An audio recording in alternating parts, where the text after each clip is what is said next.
Hello everyone, welcome to our YouTube channel Shiksha Alliance. Today we are going to start our daily current affairs session of 3rd December in which we will cover important news from several newspapers, PIB and various government sources. So let's begin our session. Our first topic is peatland and their importance. तो यहाँ पे हम जानेंगे पिटलैंड के बारे में और उनका इंपॉर्टेंस क्या है। Peatland are terrestrial wetland ecosystem in which water lock condition prevent plant material from fully decomposes. Peatland जो है वो टेरेस्ट्रियल वेटलैंड इकोसिस्टम है जिसमें जो वाटर लॉक कंडीशन होता है वो रोकता है प्लांट मटेरियल को पूरी तरीके से डिकम्पोज होने से। Consequently, the production of organic matter exceeds its decomposition, which result in a net accumulation of peat. और consequently क्या होता है, जो प्रोडक्शन होता है ऑर्गेनिक मैटर का वो एक्सीड कर जाता है डिकम्पोजिशन से, इसके कारण एक नेट एक्यूमुलेशन होता है पीट का। Over millennia this material builds up and become several metre thick. और समय के साथ साथ ये मटेरियल और ज्यादा बड़ा होते जाता है और इसके कारण ये सेवरल मीटर थिक हो जाता है। They occur in almost every country on earth, currently covering 3% of the global land surface. और ये जो है occur करता है ऑलमोस्ट एवरी कंट्री पे अर्थ का और करंटली कवर कर रहा है 3% ग्लोबल लैंड सरफेस का। Peatland landscape are varied from blanket bog landscape with open treeless vegetation in the flow country of Scotland at a native World Heritage Site to swamp forest in Southeast Asia. जो Peatland landscape है वो very करता है, blanket bog landscape से open हो सकता है, treeless vegetation हो सकता है जैसे कि फ्लो कंट्री ऑफ स्कॉटलैंड में है, एक native world heritage site swamp forest जो कि साउथ ईस्ट एशिया पे है। अब इसका इंपॉर्टेंस क्या है। Peatland are the largest natural terrestrial carbon store. It this area sequest 0.37 gigaton of CO2 a year। Peatland जो होता है वो largest natural terrestrial carbon storage करता है, यानी ये नेचुरल टेरेस्ट्रियल कार्बन को स्टोर कर लेता है। ये जो है 0.37 गीगाटन ऑफ CO2 एक साल में सिक्वेस्ट करता है। In their natural wet state peatland provide vital ecosystem service. और नेचुरल वेट स्टेट में जो पीटलैंड है वो प्रोवाइड करता है वाइटल इकोसिस्टम सर्विस को। By regulating water flow they help minimise the risk of flooding and drought and prevent sea water intrusion. और regulate करते हुए वाटर फ्लो को ये जो है मिनिमाइज करता है जो रिस्क है फ्लडिंग का, ड्रॉट का, और प्रिवेंट करता है सी वाटर इंट्रूजन को भी। In many part of the world Peatland supply food, fibre and other local product that sustain local economy.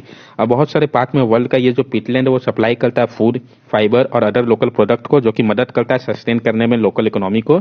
They also preserve important ecological and archaeological information such as pollen record and human artefact. और ये जो है वो preserve करता है important ecological और archaeological information को भी, जैसे कि पॉलन रिकॉर्ड हो गया, ह्यूमन आर्टिफैक्ट हो गया। What is the new study? ये जो न्यू स्टडी है क्या।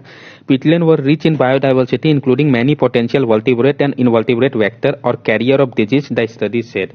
जो पीटलैंड है वो रिच है बायोडाइवर्सिटी पे और इंक्लूडिंग उसमें बहुत सारे पोटेंशियल वर्टिब्रेट और इनवर्टिब्रेट वेक्टर वाले भी पाए जाते हैं जो कि कैरियर होते हैं डिजीज का, एक स्टडी बता रहा है। This include numerate vertebrate known to represent a risk of spreading zoonotic disease such as bat, rodent, pangolins and primate. ये जो है इंक्लूड करता है न्यूमरस वर्टिब्रेट को जो कि रिप्रेजेंट करता है रिस्क स्प्रेड करने के जूनोटिक डिजीज को, जैसे कि बैट हो गए, रोडेंट हो गए, पेंगुलिन्स हो गए, प्राइमेट हो गए। This area also face high level of habitat disruption such as wild or human-made fire and wildlife harvesting that was perfect condition for potential emerging genetic disease। ये जो एरिया वो फेस कर रहा है high level of habitat disruption भी wild और human made Fyers के कारण, वाइल्ड लाइफ हार्वेस्टिंग के कारण, इस कारण ये एक परफेक्ट कंडीशन क्रिएट कर दे रहा है पोटेंशियल इमर्जिंग जूनोटिक डिजीज के लिए। The first reported case of Ebola in 1976 was from a Peatland area. और जो पहला रिपोर्टिंग केस था इबोला का 1976 में वो पीटलैंड एरिया से ही था। The cradle of HIV/AIDS pandemic was believed to be around Kinshasa in Democratic Republic of Congo, another area with extensive peatland। और जो क्रेडल था HIV/AIDS पैंडेमिक का वो भी बिलीव किया जा रहा है कि वो Kinshasa in democratic Republic of Congo के एरिया से हुआ है जो कि एक्सटेंसिव जहां पे पीटलैंड पाया जाता है। Conservation of peatland is important as, इसके बावजूद भी कंजर्वेशन पीटलैंड का इंपॉर्टेंट क्यों है। The protection and restoration of peatland are vital in the transition toward a low carbon and circular economy. जो पोजीशन और रिस्टोरेशन है पीटलैंड का वो काफी वाइटल है ट्रांजिशन के लिए, लो कार्बन और सर्कुलर इकोनॉमी के लिए। Damage peatland contribute about 10% of green house gas emission from the land use sector. जो डैमेज पीटलैंड होता है वो कंट्रीब्यूट करता है 10% ग्रीन हाउस गैस एमिशन पर लैंड यूज सेक्टर का। CO2 emission from drained peatland are estimated at 1.3 gigaton of CO2 annually. और जो CO2 एमिशन है ड्रेन्ड पीटलैंड से वो एस्टिमेट किया जा रहा है कि वो 1.3 गीगाटन है CO2 एनुअली। ये जो है इक्विवेलेंट है 5.6% ग्लोबल एंथ्रोपोजेनिक CO2 एमिशन के। Draining peatland reduces the quality of drinking water due to pollution from dissolve compound. और जो ड्रेन करते हैं हम पीटलैंड को ये रिड्यूस कर देता है क्वालिटी ऑफ ड्रिंकिंग वाटर को भी, क्योंकि पॉल्यूशन जो होता है डिजॉल्व कंपाउंड का वो बढ़ जाता है। ये आप देख सकते हैं पीटलैंड को। अब नेक्स्ट टॉपिक हमारा Pilibhit tiger reserve get the first TX2 award. जो पिलगित टाइगर रिजर्व है उसको पहला T/2 अवार्ड मिला है। Pilbhit Tiger Reserve in Uttar Pradesh has bagged first international award T/2 among the 13 tiger ranging countries for having double the number of tiger in less than the stipulated time। जो पिलभित tiger reserve है UP का, उसको पहला international award मिला है T/2 का, जो 13 tiger ranging countries थे जिनको डबल करना था नंबर ऑफ टाइगर को, तो पिलगित ने लेस देन स्टिपुलेटेड टाइम में करके दिखाया है। तो पूछ सकता है कि ये टाइगर रिजर्व कहाँ पे है। 2014 में ऑल इंडिया टाइगर एस्टिमेशन ने एस्टिमेट किया था कि 25 टाइगर्स है पिलभित में, जबकि 2018 का एस्टिमेशन बता रहा है कि इंक्रीज किया, ये 65 टाइगर हो गया वहां पे बढ़ के। कंजर्वेशन एक्सीलेंस अवार्ड फॉर 2020, जो कंजर्वेशन एक्सीलेंस अवार्ड है 2020 का, transboundary Manas conservation area straddling with India Bhutan border has received the T/2 conservation excellence award for 2020। तो transboundary Manas conservation area है जो कि स्ट्रेडल करता है इंडिया भूटान के बॉर्डर पे, उसको मिला है T/2 कंजर्वेशन एक्सीलेंस अवार्ड 2020 का। Transboundary Manas conservation area और ट्रम्प का कंप्राइज करता है 500 स्क्वायर किलोमीटर मानस नेशनल पार्क का असम का, और 1015 स्क्वायर किलोमीटर रॉयल मानस नेशनल पार्क भूटान का। तो पूछ सकता है किस किस का, तो मानस नेशनल पार्क इन असम और रॉयल मानस नेशनल पार्क इन भूटान का। अब T/2 है क्या? It is the global award which was setup in 2010 in Saint Petersburg Russia by international organisation working for tiger conservation like World Wide Fund, UNDP, IUCN, Global Tiger Fund, cat and lion share. ये जो है global award है जिसको कि setup किया गया था 2010 में सेंट पीटर्सबर्ग रशिया पे, जो कि एक इंटरनेशनल ऑर्गेनाइजेशन जो कि वर्क कर रहे थे टाइगर के कंजर्वेशन के लिए, जैसे कि वर्ल्ड वाइड फंड हो गया, UNDP हो गया, IUCN, Global Tiger Fund, cat and lion share. Conservation effort in India, जो कंजर्वेशन एफर्ट इंडिया पे लिया गया। The National Tiger Conservation Authority has launch the M-Strip monitoring system for tiger intensive protection and ecological status, a mobile monitoring system for forest guard. जो National Tiger Conservation Authority है उन्होंने launch किया था M-Strip monitoring system for tiger intensive protection and ecological status को, ताकि mobile monitoring किया जा सके फॉरेस्ट गार्ड को। At the Petersburg Tiger Summit in 2010, leader of 13 tiger range country resolved to do more for the tiger and embark on effort to double its number in the wild with a popular slogan T/2। जो Petersburg में tiger summit हुआ था 2010 में, leader जो थे 13 tiger range countries के, उन्होंने resolve किया था कि वो करेंगे बहुत सारा कोशिश ताकि डबल किया जा सके जो नंबर है वाइल्ड पॉपुलेशन का, T/2 का स्लोगन देके। The global tiger initiative GTI program of world bank using its present and convening ability broad global partner together to strengthen the tiger agenda. और जो ग्लोबल टाइगर इनिशिएटिव प्रोग्राम था world bank का, वो use किया अपना presence और कन्वेनिंग ability को, वो लाया ग्लोबल पार्टनर को एक साथ ताकि मजबूत किया जा सके टाइगर एजेंडा को। Over the year, the initiative has institutionalized itself as a separate entity in the form of Global Tiger Initiative Council, which is two-armed Global Tiger Forum and Global Snow Leopard Ecosystem Protection Program। अब सालों में क्या हुआ कि जो initiative था उसने institutionalise कर दिया, इसको सेपरेट एंटिटी बना दिया इन the form of global tiger initiative council के तौर पर, जिसका दो आर्म है, एक ग्लोबल टाइगर फोरम और दूसरा global snow leopard ecosystem protection programme. जो प्रोजेक्ट टाइगर है उसको लॉन्च किया गया था 1973 पे ही, जिसमें मोर देन 50 रिजर्व जो कि अमाउंट कर रहा था ऑलमोस्ट 2.2% कंट्री के ज्योग्राफिकल एरिया का। नेक्स्ट टॉपिक है हमारा brain electrical oscillating signature profiling. तो हम जानेंगे कि brain electrical oscillation signature profiling है क्या और ये न्यूज में क्यों आया। Brain electrical oscillation signature profiling BEOSP test will be conducted on the convict of alleged rape and murder in Hathras UP. एक brain electrical oscillation signal profiling BEOSP test जो है कंडक्ट किया जाएगा जो कन्विक्ट है एलिस रेप के और murder के हाथरस यूपी के केस में। BEOSP जो है उसको हम ब्रेन फिंगरप्रिंटिंग भी कहते हैं। वो न्यूरो साइकोलॉजिकल मेथड है इंटरोगेट करने का, जिसमें जो एक्यूजर है वो पार्टिसिपेट करता है क्राइम में, इन्वेस्टिगेशन में मदद करता है स्टडी करने में उनके ब्रेन के रिस्पॉन्स को। BEOSP test is carried out via process known as electroencephalogram conducted to study the electrical behaviour of human brain. जो BEOSP है टेस्ट है उसको कैरी किया जाता है एक प्रोसेस जिसको कि हम इलेक्ट्रोइंसेफेलोग्राम भी कहते हैं, जो कि कंडक्ट किया जाता है स्टडी करने के लिए इलेक्ट्रिकल बिहेवियर जो है ह्यूमन ब्रेन का उसको। Under this state the consent of the accused is first taken and then they are made to wear cap with dozen of electrode attach to them. इस stage के लिए consent लिया जाता है एक्यूज का पहले, उसके बाद उनको एक कैप पहनाया जाता है जिसमें डजन ऑफ इलेक्ट्रोड अटैच होते हैं। The accused are then shown visual or played audio clip related to the crime to check if there is any triggering of neuron in the brain which then generate brain wave.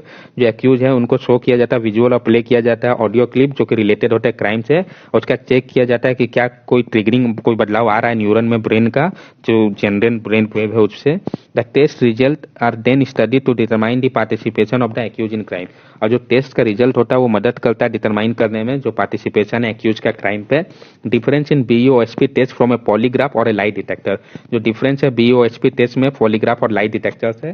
The BEOSP produce does not involve a question answer session with the accuse and it rather a neuropsychological study of their brain. जो BEOSP procedure है ये नहीं involve करता है question answer session को accuse का. इसमें क्या होता है, न्यूरोसाइकोलॉजिकल स्टडी होता है ब्रेन का. It is a polygraph test. The accused person physiological indicator are taken into account which include blood pressure, pulse rate, respiration and skin conductivity. और पॉलीग्राफ टेस्ट में क्या होता है, जो एक्यूज पर्सन होता है उसके फिजियोलॉजिकल इंडिकेटर जैसे कि उनका ब्लड प्रेशर हो गया, pulse rate, respiration, skin conductivity को ऑब्जर्व किया जाता है. While a person might be able to control their pulse rate and BP even in time of distress, a BEOSP test does not. जो person वो control कर सकता है pulse rate और बीपी को डिस्ट्रेस के टाइम पे, लेकिन बीओएसपी टेस्ट में ये पॉसिबल नहीं है. Can this test be admitted as evidence. क्या इस टेस्ट को एडमिट किया जा सकता है एविडेंस के तौर पे? Not at stand alone. According to 2010 Supreme Court judgement in this Selvi versus State of Karnataka case, कि केवल इसको रहेगा तो काम नहीं चलेगा, क्योंकि जो 2010 का सुप्रीम कोर्ट का जजमेंट था Selvi versus State of Karnataka case में, the bench observe that narco analysis, polygraph and brain mapping test can not be force upon any individual without their consent and test result can not be admitted solely as evidence. जो bench था उन्होंने observe किया था कि जो narco analysis है, polygraph और brain mapping test है, वो कैन नहीं फोर्स किया जा सकता इंडिविजुअल को उसके लिए बिना उसके कंसेंट के. और जो टेस्ट रिजल्ट है उसको नहीं एडमिट किया जा सकता कि ये मेन यही है एविडेंस के तौर पे. However any information or material discovered during the test can be made part of the evidence observe with the bench. लेकिन जो इन्फॉर्मेशन और मटेरियल डिस्कवर किया जाएगा इस टेस्ट के दौरान उसको यूज किया जा सकता है, ऑब्जर्वेशन जो होगा बेंच में उसमें प्रोड्यूस किया जा सकता है, मतलब एक सप्लीमेंट के तौर पे मदद करेगा. नेक्स्ट टॉपिक है हमारा UN sanitation and hygiene fund. तो हम जानेंगे UN sanitation and hygiene fund के बारे में. It will fund country with high burden of disease stemming from lack of sanitation service and have the least ability to respond to them. ये जो है fund करेगा कंट्री जहां पे high burden है डिजीज स्टेमिंग का, जहां पे कमी है सैनिटेशन सर्विस का और लीस्ट एबिलिटी है रिस्पॉन्ड करने के लिए उनको. The fund is hosted by UN office for project services which provide technical advice and project implementation to the UN and its partner. ये जो फंड है उसको होस्ट किया गया है UN office for project services के द्वारा, जो कि प्रोवाइड करेगा टेक्निकल एडवाइस और प्रोजेक्ट इंप्लीमेंटेशन यूएन और उसके पार्टनर के द्वारा. The objective of the fund, जो UN sanitation and hygiene fund है, इसका ऑब्जेक्टिव क्या है? Expanding household sanitation, expand करना हाउस होल्ड सैनिटेशन को. Ensuring menstrual health and hygiene, ensure करना मेंस्ट्रुअल हेल्थ और हाइजीन को. Providing sanitation and hygiene in school and health care facility, provide करना सैनिटेशन और हाइजीन स्कूल और health care facility पे. Supporting innovative sanitation solution, support करना innovative sanitation solution को. Next topic है हमारा GITA, global innovation and technology alliance. GITA global innovation and technology alliance, it is a non for profit section 8 public private partnership company. ये जो है non for profit section 8 public private partnership company है. It is promoted jointly by technology development board, department of science and technology, government of India and confederation of Indian industry. इसको promote किया जा रहा है jointly technology department board, department of science and technology, government of India और confederation of Indian industry के द्वारा. Function क्या है global innovation and technology alliance का? The GITA platform encourage industrial investment in innovative technology solution by mapping technology gap, undertaking expert evaluation of technology available across the globe, facilitating techno-strategic collaborative partnership appropriate for Indian economy, and providing soft funding for technology development acquisition deployment. ये जो Gita platform है वो encourage करता है industrial investment को innovative technology solution की तरफ, mapping करता है टेक्नोलॉजी गैप को, अंडरटेक करता है एक्सपर्ट इवेल्युएशन ऑफ टेक्नोलॉजी जो कि अवेलेबल है अक्रॉस द ग्लोब, फैसिलिटेट करता है टेक्नो स्ट्रेटेजिक कोलैबोरेटिव पार्टनरशिप को जो कि अप्रोप्रिएट है इंडियन इकोनॉमी के लिए, और प्रोवाइड करता है soft funding technology development acquisition और डिप्लॉयमेंट के लिए. नेक्स्ट टॉपिक है हमारा गति. वो गीता था, ये गति है. गति क्या है? Gender advancement through transforming institution initiative. तो ये है क्या, one of the focus of the new science and technology and innovative policy currently being drafted by the department of science and technology is to increase the participation of women in science. एक जो focus है new science and technology and innovative policy का currently जो कि draft किया गया department of science and technology के द्वारा, कि किस तरीके से इंक्रीज किया जा सके पार्टिसिपेशन ऑफ वुमेन को साइंस पे, तो उसके लिए गति है आपका gender advancement through transforming institution initiative GATI. The DST is incorporating a system of grading institute depending on the enrollment of women and the advancement of the career of women faculty and scientist. जो department of science and technology है वो incorporate करा एक system grading institute का, जो कि depend करेगा enrolment में वुमेन का, और जो एडवांसमेंट होगा उनका कैरियर का वुमेन फैकल्टी और साइंटिस्ट के फील्ड पे। इट विल बी कॉल्ड गति gender advancement through transforming institution. इसको कहा जाएगा गति gender advancement through transforming institution. The concept borrowed from a program started by UK in 2005 called Athena Swan Scientific Women Academic Network, which is now being adopted by many countries.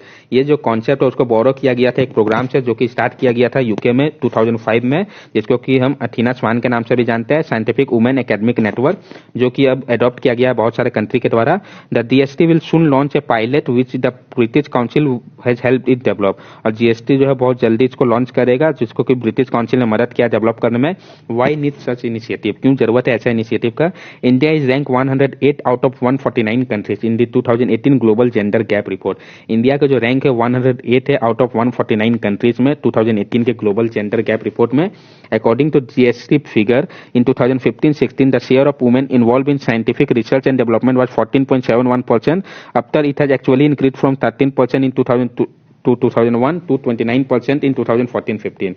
जो GST का figure है department of science and technology का 2015-16 में जो share था women का जो कि इन्वॉल्व थी साइंटिफिक रिसर्च और डेवलपमेंट में, वो 14.71% था, जबकि 13% था 2000 से 2001 के टेन्यूर पे, और ये 2014-15 में बढ़ के 29% गया।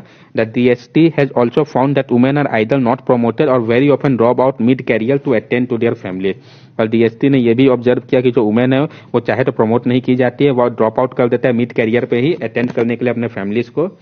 एथीना स्वान के बारे में अब हम जान लेंगे। Athena Swan charter is an evaluation and accreditation programme in the UK enhancing gender equity in science technology engineering mathematics and medicine STEM. जो एथीना स्वान कैरेक्टर है वो इवेलुएट करता है और एक्रेडिट करता है प्रोग्राम यूके के, जो कि इनहेंस करेगा gender equity science technology engineering mathematics और मेडिसिन के फील्ड पे।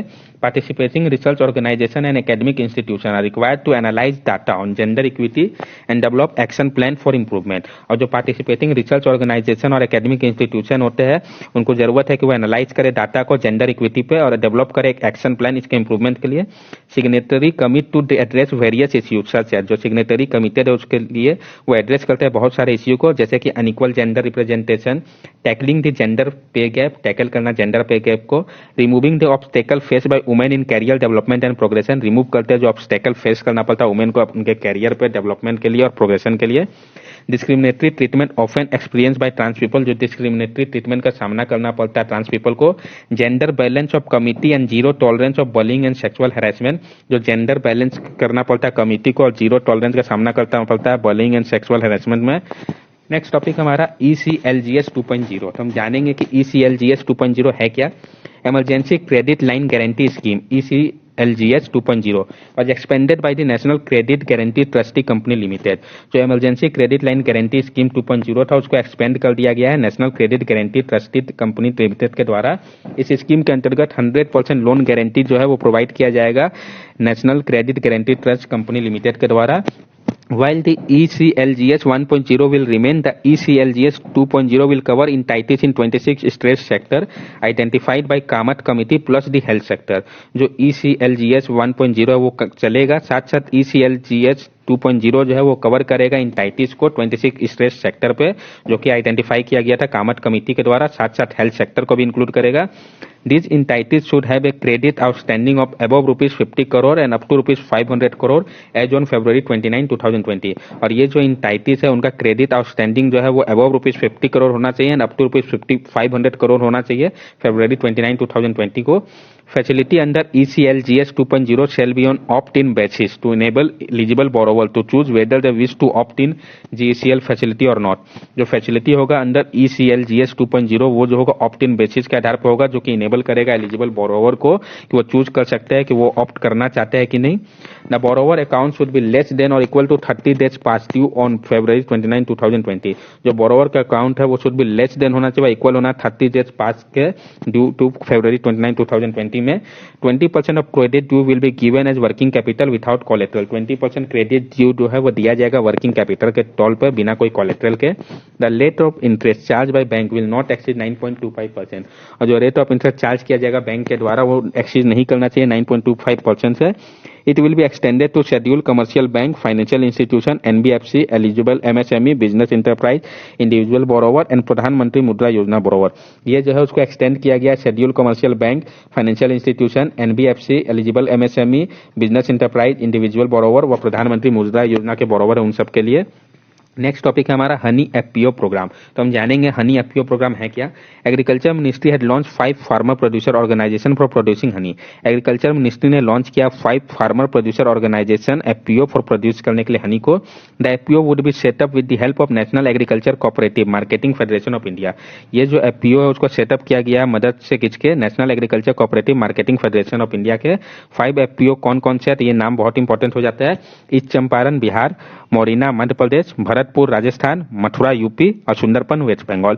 तो कौन कौन से? ईस्ट चंपारण बिहार, मोरेना मध्य प्रदेश, भरतपुर राजस्थान, मथुरा यूपी और सुंदरपन वेस्ट बंगाल. ये जो FPO है नाफेड मदद करेगा बी कीपर और हनी कलेक्टर को ब्रांडिंग में, कलेक्टिंग में, मार्केटिंग पे और एक्सप्लोर करेगा ओवरसीज मार्केट भी उनके लिए. National agriculture cooperative marketing federation of India NAFED. अब हम इसके बारे में जान ले. The cabinet committee on economic affair है double the credit limit of agri corporation NAFED to undertake procurement of pulses and oil seed. जो कैबिनेट कमिटी है इकोनॉमिक अफेयर के उन्होंने डबल कर दिया है credit limit agri corporative NAFED के लिए ताकि वो अंडरटेक कर सके प्रोक्योरमेंट पल्स और ऑयल सीड का. NAFED undertake procurement cooperation of pulses and oilseed under the price support scheme of the government to help farmer when market rate collapse. जो NAFED है वो क्या करता है, प्रोक्योर करता है पल्स और ऑयलसीड को अंडर प्राइस सपोर्ट सिस्टम के गवर्नमेंट से ताकि मदद कर सके वो फार्मर को मार्केट रेट पे. NAFED जो है रजिस्टर है under multi state cooperative society act और उसको एस्टेब्लिश किया गया था 1958 में. NAFED was set up with the objective to promote cooperative marketing of agriculture produce to benefit farmer.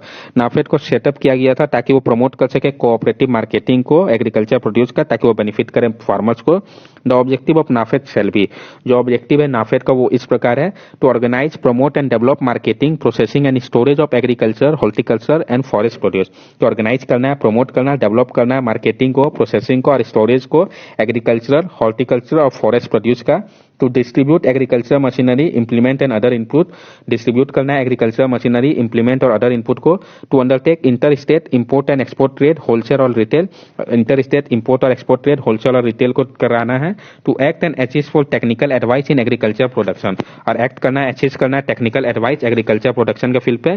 Agriculture farmer are the main member of NAFED who have the authority to say in the form of member of general body in the working of NAFED.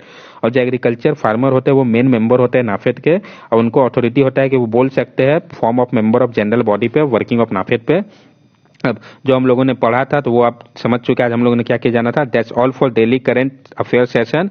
If you like our video then subscribe our channel, like और share the video. This are our social media link. From here also you can stay connected with us and give us your valuable feedback. Thank you and have a nice day.